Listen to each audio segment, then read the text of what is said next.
Assalamu alaikum wa rahmatullah.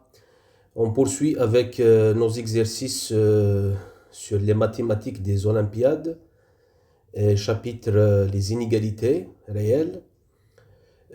Donc on est arrivé à l'inégalité de Hardy. Bon, on a déjà traité la dernière fois l'inégalité de Hardy en utilisant donc la version sur les fonctions moyennes, les moyennes puissances plus exactement. On avait dit qu'on peut voir l'inégalité de Hardy discrète comme une généralisation de l'inégalité de Karlmann. Mais dans la littérature mathématique, généralement on trouve l'inégalité de Hardy sous l'une des deux formes suivantes. Donc il y a le cas discret, version discrète, et version continue. Alors vous voyez donc version discrète, donc P supérieur à 1, strictement supérieur à 1, xn une suite de nombres réels positifs. Alors vous avez la somme de n égale 1 à l'infini, une suite de nombres réels strictement positifs. Oui, bon, pas de restriction sur cette suite. L'essentiel, c'est de réels strictement positifs. Vous avez cette inégalité, mais l'inégalité, en fait, n'a un sens que si cette série est convergente. Sinon, c'est trivial. Donc, on peut supposer, dès le départ, que cette série est convergente. Donc, vous avez la somme de n égale 1 à l'infini. Ça, c'est la moyenne des xi, de 1 à n. Puissance p, c'est majoré par p sur p moins 1 puissance p, somme de xn puissance p.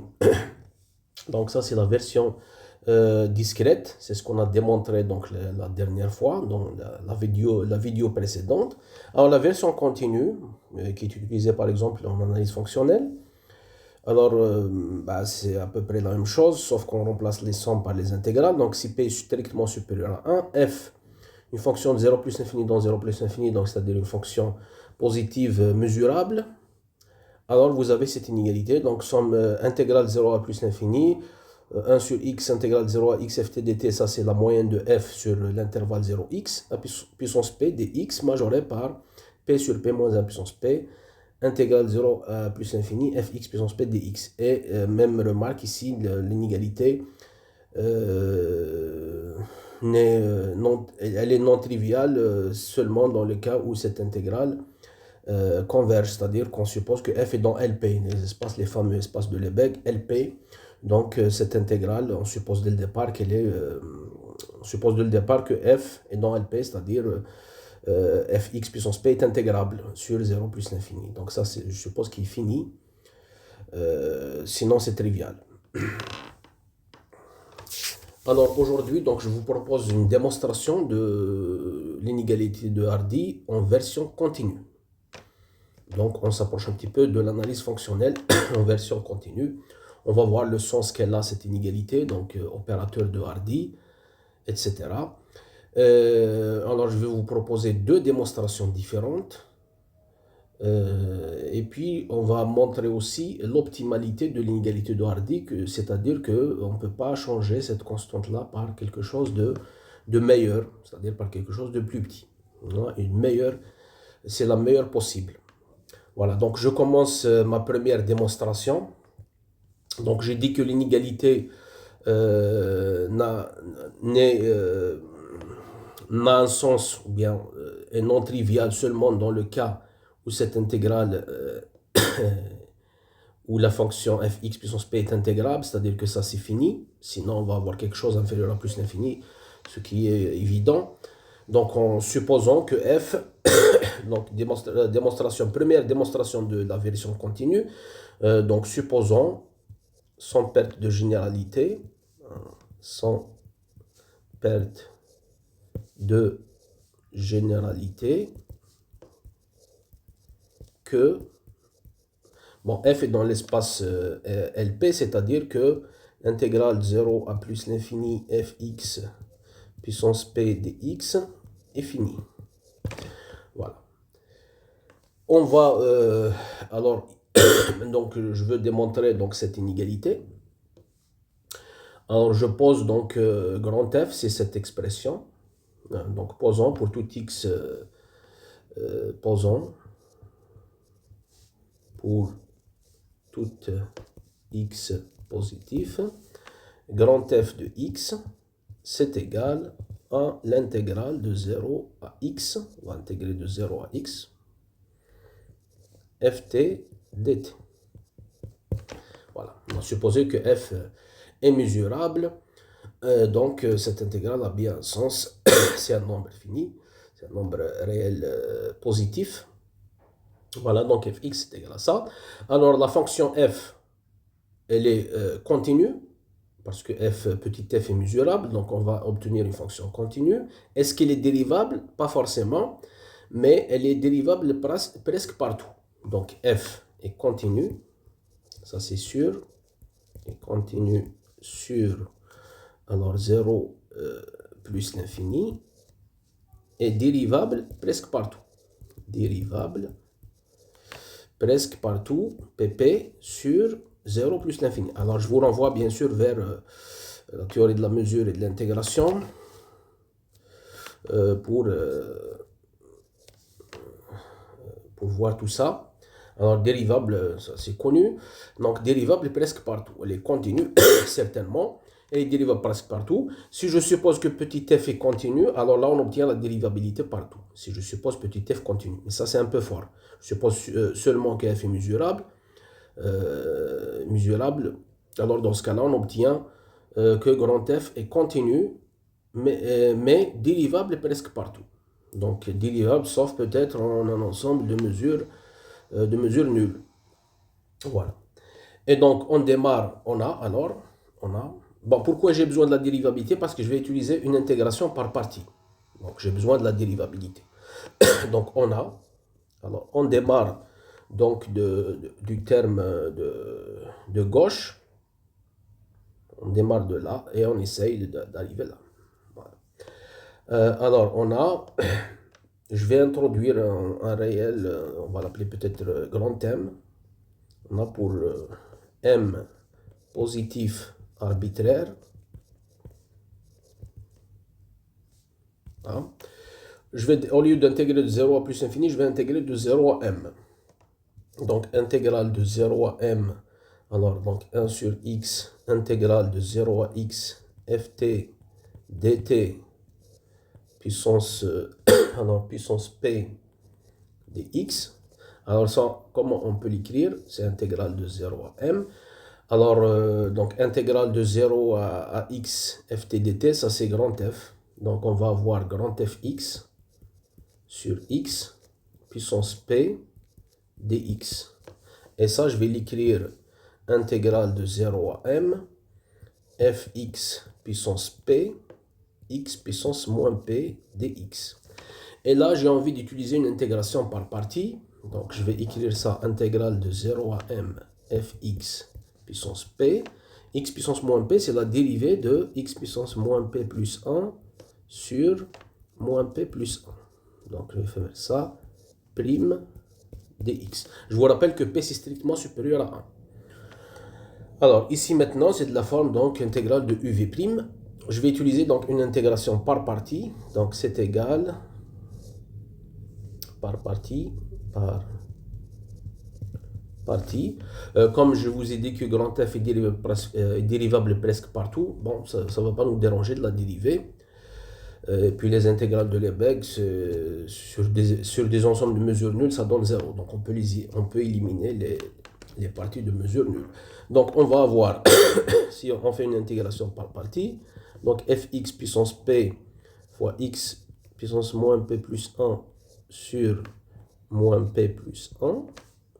Donc entre 0 et m, moins intégrale de 0 à m. La dérivée de fx puissance p, c'est quoi? Alors c'est p fx puissance p moins 1, c'est p fx puissance p moins 1, fois la dérivée de f, de grand F, mais la dérivée de grand F, c'est petit f. Donc petit fx.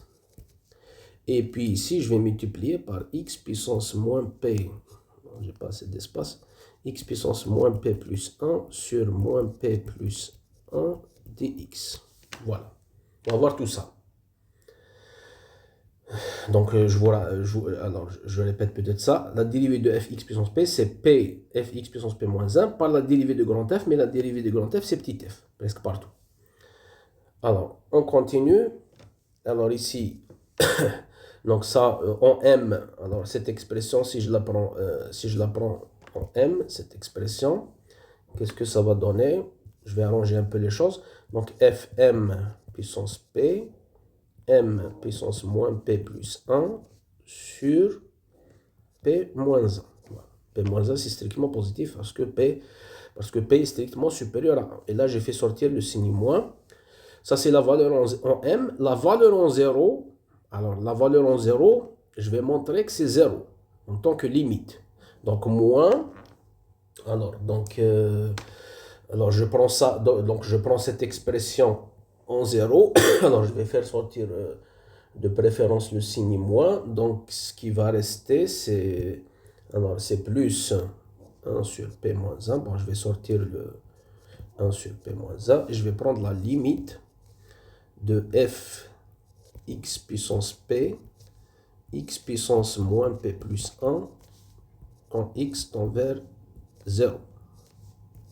Voilà, donc c'est la valeur, en quelque sorte, c'est la valeur en 0 de cette fonction, mais on va montrer que c'est nul. Ça, c'est pas tout à fait évident que c'est nul. On va montrer qu'en fait, ça donne 0. Pourquoi c'est pas évident que c'est nul? Bien que f, ça s'annule en 0, par définition. Mais ici, vous avez x puissance moins p plus 1. Et moins p plus 1, c'est strictement négatif. Et donc, c'est ça qui pose problème. Donc, ça nécessite quand même une démonstration. Il faut voir pourquoi ça, c'est nul.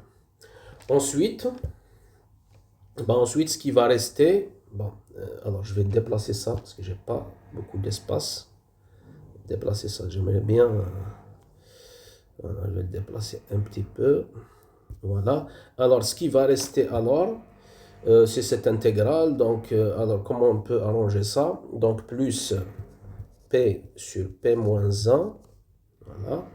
Intégrale de 0 à M. Alors, ça, je peux l'écrire. Donc, Fx sur X puissance P moins 1 par petit fx dx. Voilà ce qu'on va obtenir. Voilà ce qu'on va obtenir, donc c'est ça. Voilà. C'est cette majoration, c'est cette égalité plutôt. Pour le moment, on n'a pas de majoration. Maintenant, alors je vais juste vérifier. Donc P sur P moins 1, c'est bien ça. Donc ici, vous avez un signe moins, et là, vous avez moins, donc ça donne plus. Et puis fx, ça, je l'ai mis avec ça. Donc, c'est fx sur x puissance p moins 1, il est là. Et ce qui va rester, c'est fx. Voilà. Maintenant, ce qu'on va faire, ce nombre-là, tout ça, c'est négatif. Et ça tombe bien parce que je cherche une majoration. Donc ça, je vais majorer tout simplement par 0. On s'en fiche de sa valeur, de sa limite, etc. Parce qu'à la fin, je vais faire tendre m vers plus l'infini, mais je m'en fiche. Ça, c'est négatif. Je vais majorer par 0. Donc, qu'est-ce qu'on va obtenir? Alors, donc, ce qu'on va obtenir, donc inférieur ou égal. Alors, donc, ça, c'est inférieur ou égal. Alors, 1 sur P-1 fois limite de fx puissance P, x puissance moins P plus 1, quand x tend vers 0, bon, on peut mettre ça, plus P sur P-1, intégrale de 0 à m fx sur x puissance p moins 1 fx dx. Voilà, donc bon, je vais l'écrire proprement, d'où. Alors, on a donc trouvé que intégrale de 0 à m fx sur x puissance p dx, on a démarré de là, on a trouvé que c'est majoré par cette quantité, donc 1 sur p moins 1, limite de fx puissance p, x puissance moins p plus 1, lorsque x tend vers 0, plus p sur p moins 1, intégrale de 0 à m, fx sur x puissance p moins 1, fx dx. Voilà ce qu'on a. Alors ça, on va le garder pour le moment. On va l'appeler par exemple 1. Alors, avant de continuer, on a besoin de montrer que ça, c'est égal à 0. Voilà. Une fois qu'on montre que c'est égal à 0, ben, on remplace et on continue notre travail. Alors, montrons montrant que limite de fx puissance p, x puissance moins p plus 1, quand x tend vers 0 est égal à 0. Bon. Alors, on a pour x positif, on va regarder donc fx, donc on va essayer de majorer. En fait, je vais tout simplement, bon, ça c'est positif, parce que grand F est positif, je vais majorer par quelque chose qui tend vers 0. Si je majore ça par quelque chose qui tend vers 0, alors comme c'est positif, donc forcément, lui aussi ça tend vers 0. Alors je regarde fx, donc par définition, c'est l'intégrale de 0 à x, ft dt. Et là, j'utilise l'inégalité de Holder. Alors, je rappelle, l'inégalité de Holder ici. Inégalité de Holder, alors si vous avez l'intégrale sur un certain intervalle uv de x, il vous dit que c'est majoré par, bon, je suppose que uv est positif, ben c'est des fonctions positives, intégrables, etc. Donc, c'est majoré par intégrale sur u puissance alpha, le tout puissance 1 sur alpha, par l'intégrale de v puissance bêta, puissance 1 sur bêta. La condition alpha bêta positif, 1 sur alpha plus 1 sur bêta égale 1. Voilà l'inégalité de Holder. Alors ici, on va l'utiliser pour alpha égale, alors 1 sur alpha égale p, et bêta égale p sur p moins 1. La première fonction, donc u, ça va être f. La deuxième fonction, ça va être 1. Ici, vous voyez, ici, c'est fonction f multipliée par la fonction 1. Fonction 1. Donc ici, u, ça va être f, v, ça va être 1, alpha, ça va être p, bêta, ça va être p sur p moins 1. Et il est clair que 1 sur alpha plus 1 sur bêta, ça donne 1. Donc les conditions sont vérifiées. Donc ici, si j'utilise Holder, donc Holder, ça va être donc majoré par intégrale de 0 à x ft puissance p dt, le tout à la puissance 1 sur p, par intégrale de 0 à x, 1 puissance, alors 1 puissance, la deuxième fonction, on a dit c'est 1. 1 puissance bêta, alors c'est toujours 1. Donc c'est dt directement, mais puissance 1 sur bêta, donc puissance p moins 1 sur p. Bon, alors qu'est-ce que ça donne ça? Ici, ça donne x. Donc, ça va être intégrale de 0 à x ft puissance p dt, puissance 1 sur p. Et donc, on va avoir x puissance p moins 1 sur p. Maintenant, moi, j'ai besoin de fx. Voilà, regardez ce que j'ai besoin, fx puissance p par x puissance moins p plus 1. Donc, d'où fx puissance p par x puissance, alors x puissance moins p plus 1, qu'est-ce que ça va donner? Ça va donner inférieur ou égal.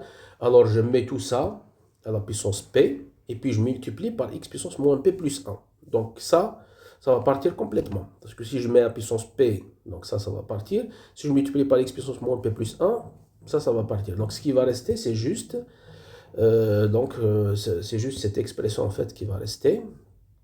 Donc on va avoir inférieur x ft puissance p dt. Voilà, juste ça qui va rester. Et ça c'est clair que, pardon, ici c'est petit f. Et ça c'est clair que ça tend vers 0 parce que notre fonction qui est là, donc en fait cette fonction est continue. Intégrale d'une fonction mesurable, donc ça c'est continu, donc ça tend vers 0 lorsque x tend vers 0. Donc d'où, comme ça c'est positif, donc d'où limite de fx puissance p, x puissance moins p plus 1, quand x tend vers 0, ça donne 0. Voilà, donc je vais remplacer maintenant ça en substituant ceci dans une, voilà, là où j'étais bloqué ici. Donc ça, on vient de montrer que c'est 0, donc je remplace ici. Donc en substituant ceci dans une, on obtient,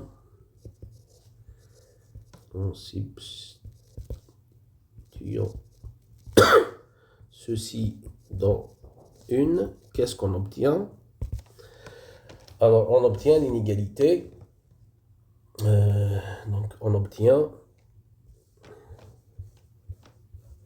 Donc, intégrale de 0 à m fx sur x puissance p dx, c'est majoré par, alors ce qui va rester, donc p sur p moins 1, intégrale de 0 à m fx sur x puissance p moins 1 fx dx. Voilà ce qu'on obtient.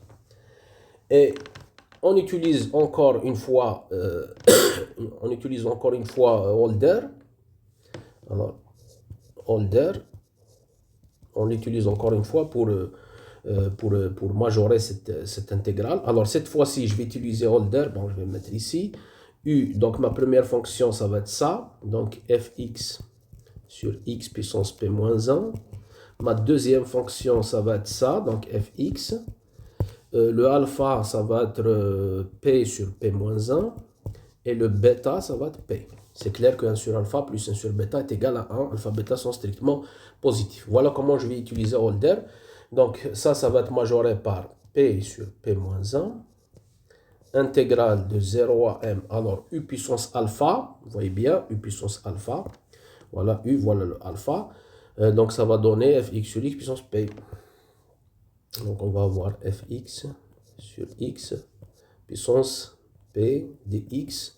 Donc le tout à la puissance, tout ça à la puissance, tout ça, donc à la puissance 1 sur alpha, c'est-à-dire p moins 1 sur p. Ensuite, intégrale de 0 à m.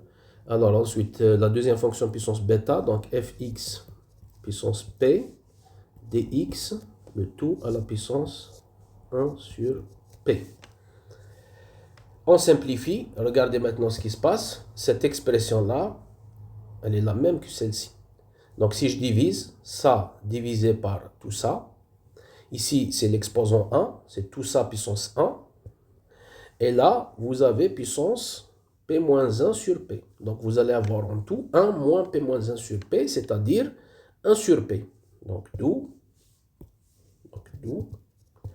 donc intégrale de 0 à m fx sur x puissance p dx, le tout à la puissance 1 sur p, c'est majoré par p sur p moins 1 fois intégrale de 0 à m fx puissance p dx, le tout à la puissance 1 sur p. Alors, ce qui reste, c'est juste d'enlever à la puissance p, donc d'où, en élevant les deux membres à la puissance p, donc on obtient intégrale de 0 à m fx sur x puissance p dx, majoré par p sur p moins 1 puissance p, intégrale de 0 à m fx puissance p dx.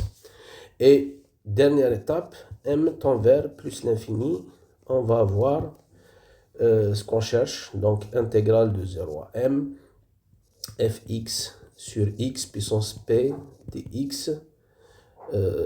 Attendez, qu'est-ce que j'ai fait? Voilà, ici, donc, attention, oui, c'est m tend vers l'infini. Bon, m tend vers l'infini, donc ici, je vais avoir plus l'infini, majoré par, donc, p sur p moins 1 puissance p, intégrale de 0 à plus l'infini, fx puissance p dx. Ce qu'il fallait démontrer, je vous rappelle que fx, c'est l'intégrale. Bon, je vous rappelle que ça, en fait, fx sur x, c'est 1 sur x, l'intégrale de 0 à x, ft dt. Voilà. Donc, c'est ce qu'il fallait, c'est l'inégalité de Hardy, ce qu'il fallait démontrer. Voilà, donc c'est une intégration par partie, plus inégalité de Holder plusieurs fois, deux fois, pour s'en sortir. Bon, donc c'est assez astucieux. Maintenant, si je fais le lien avec l'analyse fonctionnelle, donc avant de vous donner une seconde démonstration, je vais faire un peu le lien avec l'analyse fonctionnelle en introduisant donc, ce qu'on appelle l'opérateur de Hardy. Alors, si je travaille dans l'espace LP, donc 0 plus l'infini, si je travaille ici, donc bien sûr avec la norme P, donc norme P de f, ça va être intégrale de 0 à plus l'infini, donc f t puissance p dt de tout à la puissance 1 sur p. C'est une norme. Voilà, c'est la norme de LP. Donc, c'est les fonctions intégrables sur 0 plus l'infini. Bon, ici, bon, en général, on fait ça. Mais bon, ici, on n'est pas vraiment concerné parce que notre fonction f est considérée, ou bien nos fonctions, que ce soit f ou grand F, ou en fait, on est intéressé par deux fonctions, par la fonction f et cette fonction.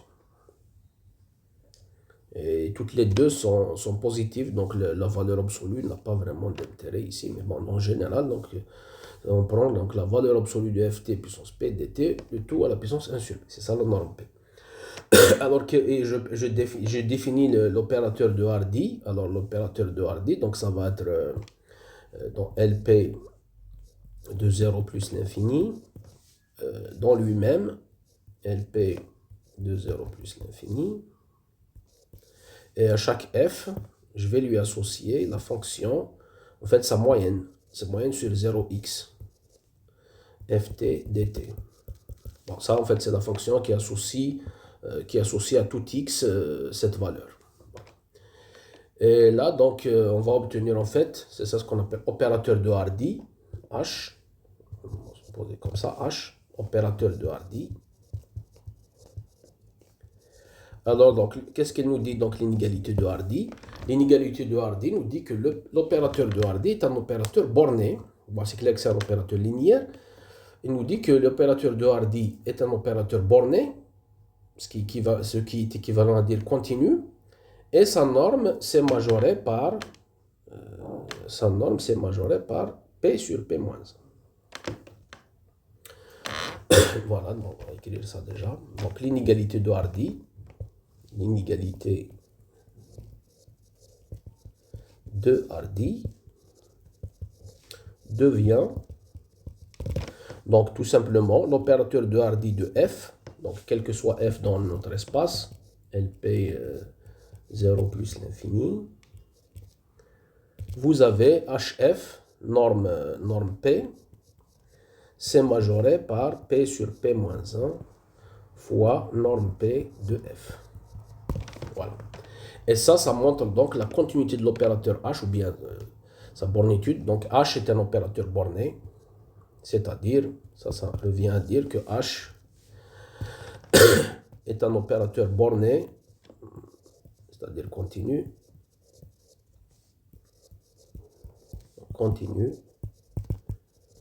et sa norme de H, norme donc en tant qu'application linéaire continue, c'est majoré par P sur P moins 1. Alors, en fait, on peut démontrer, c'est ce que je vais faire, mais je vais le faire un peu rapidement, on peut démontrer que la norme de l'opérateur de Hardy, c'est exactement ce nombre-là. En fait, c'est la norme exacte. En fait, ça, c'est la norme exacte de l'opérateur H de Hardy. Ça, c'est pas très évident. Alors, on peut voir rapidement pourquoi, sans rentrer dans les détails techniques. Alors, on peut en fait démontrer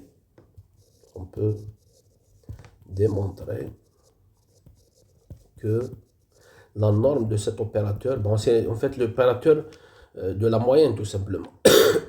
C'est égal exactement P sur P moins 1. C'est-à-dire à toute fonction f, je vais lui associer sa moyenne sur 0x pour tout x. Donc c'est la fonction qui, pour tout x, associe la moyenne de f sur l'intervalle 0x. Alors pourquoi on a ça? Alors pour le voir, sans rentrer dans les détails techniques, on va tester quelques fonctions, une fonction puissance. Voyons par exemple, bon, ça c'est vraiment, je vais faire quelque chose de brouillon. Voilà, brouillon. C'est pas quelque chose de très très rigoureux, c'est juste pour voir. Alors on va tester les fonctions de ce type. Fx égale x puissance alpha. Alpha dans R. On va tester ces fonctions sur 0 plus l'infini. Bon, c'est pas forcément des fonctions dans LP. Mais c'est pas grave. C'est pour ça que j'ai dit que je fais un brouillon. Je vais juste les tester. Je vais prendre HF. Je vais les appeler peut-être F alpha. F alpha. Bien que F alpha n'est pas dans LP, je vais quand même prendre HF alpha. Je vais voir ce que ça donne. Après, je vais la modifier un petit peu pour que ça marche. Alors, HF alpha, si j'applique à x, par définition, c'est 1 sur x intégrale de 0 à x, f alpha de t, donc t puissance alpha dt. Alors, je vais avoir 1 sur x. Ici, donc, je vais avoir x puissance alpha plus 1 sur alpha plus 1. Bon, du coup, je dois supposer alpha différent de moins 1. Et je vais avoir ici, donc, 1 sur alpha plus 1, x puissance alpha. Et je retrouve donc 1 sur alpha plus 1, ma fonction f alpha de x. Donc, en fait, j'ai h de f alpha, c'est égal 1 sur alpha plus 1, f alpha. Voilà. Si je prends maintenant la norme P, donc h de f alpha norme P, comme c'est une norme, donc 1 sur, je vais supposer peut-être que alpha est supérieur même à moins 1 pour avoir un truc positif, alpha supérieur à moins 1. Voilà, je vais avoir donc cette expression-là positive, donc elle va sortir de la norme, et on va avoir ici f alpha. norme P ici. Et donc, je cherche le alpha qu'il faut pour avoir l'optimalité de l'inégalité de Hardy. Donc, pour avoir l'optimalité, il faut avoir 1 sur alpha plus 1, c'est égal à P sur P moins 1. Est-ce que c'est possible d'avoir ça? Parce que l'inégalité de Hardy nous dit que ça, c'est majoré par P sur P moins 1 par F alpha P. Donc, je cherche à savoir, est-ce que c'est possible d'avoir cette quantité égale à P sur P moins 1. Alors ça donne quoi? Si j'inverse, donc ça donne alpha plus 1 égale P moins 1 sur P, c'est-à-dire 1 moins 1 sur P, et du coup je vais avoir alpha égale moins 1 sur P. Donc la fonction qui donne égalité, f alpha de x, c'est x puissance moins 1 sur P. Mais le problème, est-ce que la fonction appartient à l'espace? C'est-à-dire, est-ce qu'elle est dans LP? Eh bien, elle n'est pas dans LP, parce que si je prends f alpha puissance P, je trouve x puissance moins 1, c'est-à-dire 1 sur x. Et la fonction 1 sur x n'est pas intégrable sur 0 plus l'infini. Elle a deux problèmes. Elle a un problème en 0 et elle a un problème en l'infini. Si c'était juste un problème, on peut le régler en changeant un peu l'exposant. Par exemple, si je mets plus epsilon ici, epsilon strictement positif, je mets plus epsilon, je vais régler le problème en 0. Mais je vais avoir un problème en l'infini. Si je mets moins epsilon, je vais régler le problème en l'infini et je vais avoir toujours le problème en 0. Donc, je ne peux pas jouer sur l'exposant pour régler mon problème. Alors, ce qu'on fait, donc je garde cette fonction, je vais la modifier un petit peu. Alors, regardez ce qu'on va faire, l'astuce est assez simple. Je vais introduire en fait f alpha epsilon grand M. Je vais poser ça, donc x égale, bon, epsilon positif, vous allez avoir donc 0 inférieur à epsilon inférieur à grand M. Je vais prendre 0 si x est dans soit 0 epsilon ou bien m plus l'infini. Là, je prends 0. Sinon, je prends ma fonction x puissance moins 1 sur p si x est dans 0m. Voilà. Et ça devrait régler le problème en faisant donc les calculs. Là, elle est bien dans LP. Donc ça c'est bien dans LP parce que j'ai réglé les problèmes donc en 0 et en plus l'infini. Ça donne 0 voisinage de 0 et 0 voisinage de l'infini. Donc ce qui va rester, c'est juste ça, sur un truc compact, epsilon m. Alors si on fait les calculs, là, donc il faut faire les calculs, il y a des calculs à faire. Il faut voir que f alpha epsilon m, il faut voir plutôt donc l'opérateur de Hardy appliqué à ça. H, donc appliqué à f alpha epsilon m. Il faut comparer, donc inférieur ou égal à quelque chose, par f alpha.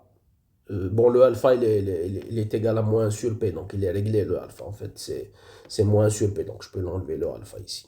J'enlève le alpha. Le alpha, c'est moins 1 sur p. On avait dit qu'on va le prendre moins 1 sur p. Donc ici, ça va donner epsilon m p.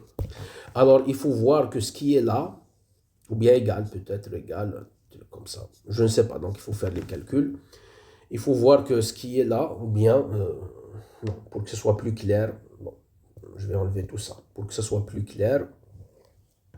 Donc, ce qu'il faut faire, c'est tout simplement faire la division de h, l'opérateur de Hardy appliqué à cette fonction, P, sur la norme P de cette fonction. Il faut montrer que ça tend vers P sur P moins 1 lorsque epsilon tend vers 0 et M tend vers plus l'infini. Voilà. Voilà ce que je vous laisse comme exercice. Si vous arrivez donc à démontrer ça, alors ça montre que d'où la norme de l'opérateur de Hardy, c'est exactement P sur P moins 1. Voilà. Bon, je pense que je vais m'arrêter là. Donc la deuxième démonstration, je vais la donner la prochaine fois. Une seconde démonstration assez astucieuse également, qui passe par l'inégalité de Minkowski. Et puis le cas discret, je vais le laisser aussi pour la prochaine fois. Donc je vais déduire le cas discret du cas continu. On va le déduire du cas continu, mais c'est assez astucieux comme démonstration. Bon. Donc je vais m'arrêter là. Portez-vous bien et à bientôt.